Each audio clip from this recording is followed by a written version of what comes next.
ರಾಜ್ಯದಲ್ಲಿ D K Shivakumar CM ಆದ ಬಳಿಕ ಮೊದಲ ಬಾರಿಗೆ ಕಲ್ಯಾಣ ಕರ್ನಾಟಕ ಮತ್ತು ಉತ್ತರ ಕರ್ನಾಟಕ ಪ್ರವಾಸವನ್ನು ಕೈಗೊಂಡಿರ್ತಕ್ಕಂಥದ್ದು. ಅದು ಬಸವಣ್ಣನ ಕರ್ಮಭೂಮಿ ಅನಿಸ್ಕೊಂಡಿರ್ತಕ್ಕಂಥ ಬಸವ ಕಲ್ಯಾಣದಿಂದ ತಮ್ಮ ಮೊದಲ ಪ್ರವಾಸವನ್ನು ಇವತ್ತಿನಿಂದ ಏನು ಡಿ ಕೆ ಶಿವಕುಮಾರ್ ಅವರು ಅಧಿಕೃತವಾಗಿ ಆರಂಭಿಸಲಿರ್ತಕ್ಕಂಥದ್ದು. ಇನ್ನು ಕೆಲವೇ ಕ್ಷಣಗಳಲ್ಲಿ ಇದೇ ಸ್ಥಳ ಅಂದರೆ ಬಸವಣ್ಣನ ಕರ್ಮಭೂಮಿ ಆಗಿರ್ತಕ್ಕಂಥ ಬಸವ ಕಲ್ಯಾಣ ಏನಿದೆ, ಆ ಬಸವ ಕಲ್ಯಾಣದಲ್ಲಿ ನಿರ್ಮಾಣ ಆಗ್ತಾ ಇರತಕ್ಕಂಥ ಬೃಹತ್ ಅನುಭವ ಮಂಟಪದ ಕಾಮಗಾರಿಯನ್ನು ವೀಕ್ಷಣೆ ಮಾಡಲಿದ್ದಾರೆ. ಮತ್ತು ಈ ಕಾಮಗಾರಿಯ ರೂಪರೇಷ ಮತ್ತು ಕಾಮಗಾರಿ ಯಾವ ಹಂತದಲ್ಲಿದೆ ಅನ್ನೋದ್ರ ಬಗ್ಗೆನೂ ಕೂಡ ಸಾಕಷ್ಟು ಮಾಹಿತಿಯನ್ನು ಕಲೆ ಹಾಕ್ತಿದ್ದಾರೆ. ಯಾಕಂತಂದರೆ ಕಳೆದ 2-3 ವರ್ಷಗಳಿಂದನೂ ಕೂಡ ರಾಜ್ಯ ಸರ್ಕಾರದ ಬಹುನಿರೀಕ್ಷಿತ ಮತ್ತು ಸುಮಾರು 700 ಕೋಟಿಗೂ ಹೆಚ್ಚು ಏನು ಮೌಲ್ಯದ ಏನು ಬೃಹತ್ ಅನುಭವ ಮಂಟಪವನ್ನು ಸದ್ಯ ನಿರ್ಮಾಣ ಮಾಡಲಾಗ್ತಾ ಇರ್ತಕ್ಕಂಥದ್ದು. ಆ ಅನುಭವ ಮಟ್ಟದ ಕಾಮಗಾರಿ ಏನಿದೆ, ಆ ಕಾಮಗಾರಿಯ ವೀಕ್ಷಣೆಯನ್ನು ಮಾಡಲಿದ್ದಾರೆ ಮತ್ತು ಅದರ ಪ್ರಗತಿಯನ್ನು ಕೂಡ ಏನು ಮಾಹಿತಿಯನ್ನು ಪಡೆದುಕೊಳ್ಳಲಿದ್ದಾರೆ. ಇದರ ಬಳಿಕ ಏನು ನಂತರ ಅಕ್ಕಪಡೆಯ ಏನು ಶಕ್ತಿ ಪ್ರದರ್ಶನದಲ್ಲೂ ಕೂಡ ಡಿ ಕೆ ಶಿವಕುಮಾರ್ ಭಾಗಿಯಾಗ್ತಾರೆ.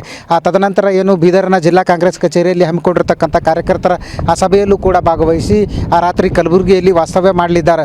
ಅಂದರೆ 2 ದಿನಗಳ ಕಾಲ ಬೀದರ್ ಮತ್ತು ಕಲಬುರಗಿ ಪ್ರವಾಸ ಕೈಗೊಂಡಿರ್ತಕ್ಕಂಥ ನೂತನ ಮುಖ್ಯಮಂತ್ರಿ ಡಿ ಕೆ ಶಿವಕುಮಾರ್ ಅವರು ಮೊದಲ ಬಾರಿಗೆ ಅಂದರೆ ಬಸವಣ್ಣನ ಕರ್ಮಭೂಮಿಯಾಗಿರ್ತಕ್ಕಂಥ ಬಸವ ಕಲ್ಯಾಣದಿಂದ ತಮ್ಮ ಅಧಿಕೃತ ಪ್ರವಾಸವನ್ನು ಆರಂಭ ಮಾಡಲಿದ್ದು, ಬಸವಣ್ಣನ ಪರಂಪರೆ ಮತ್ತು ಅನುಭವ ಮಂಟಪ ಅಂದರೆ ಜಗತ್ತಿನ ಮೊದಲ ಸಂತಂತಾನೆ ಖ್ಯಾತಿ ಪಡೆದಿರತಕ್ಕಂಥ ಅನುಭವ ಮಂಟಪದ ಪರಿಕಲ್ಪನೆಯಲ್ಲಿ ಸದ್ಯ ಹೊಸ ಅನುಭವ ಮಂಟಪ ನಿರ್ಮಾಣ ಮಾಡಲಾಗ್ತಾ ಇರ್ತಕ್ಕಂಥದ್ದು.